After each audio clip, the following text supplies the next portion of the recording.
Hello everyone, আসসালামু আলাইকুম। আপনারা সবাই কেমন আছেন? আশা করি ভালো আছেন। এই যে আজকে আমি তাল পিঠা তৈরি করব। তাল পিঠা তৈরি করার জন্য তাল গুলে এই যে তাল গুলে নিয়েছি এবং গরমও করে ঘন ঘন করে নিয়েছি, আরও একটু বেশি করে ঘন করেছি।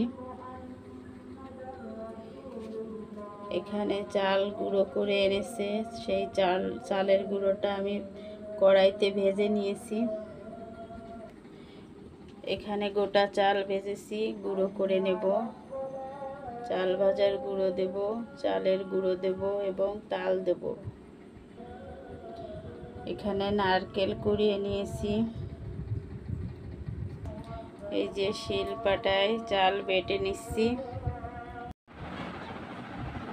এখানে নারকেল নিয়েছি, গুড় নিয়েছি, এখন তাল নেব, তারপরে গুঁড়ো দেব, চালের গুঁড়ো, চাল ভাজার গুঁড়ো সব একসঙ্গে মিশিয়ে নেব, তারপরে পিঠা তৈরি করব। দেখতে থাকুন। এই তো গুড়, নারকেল, তাল, চালের গুঁড়া, চালের ভাজা গুঁড়ো সব একসঙ্গে মিশিয়ে স্বাদ মতো লবণ দিয়েছি, মিশিয়ে হাত দিয়ে ম্যাশ করে এরকম একটা বলের মতো তৈরি করেছি। এ থেকে অল্প অল্প করে এরকম কেটে কেটে ছোট ছোট করে পিঠা তৈরি করব। পিঠা তৈরি করতে আমি এই ঢাকনাটা ব্যবহার করব। ডিজাইন করার জন্য ঢাকনাটা ব্যবহার করব। দেখতে থাকুন কিভাবে কি করি। এই তো পিঠা বানিয়ে ফেলেছি। এখন সিদ্ধ দিয়েছি একবার, আরও 2বার হবে সিদ্ধ দেব। তারপরে খাওয়ার সময় আপনাদের সঙ্গে আবার শেয়ার করব।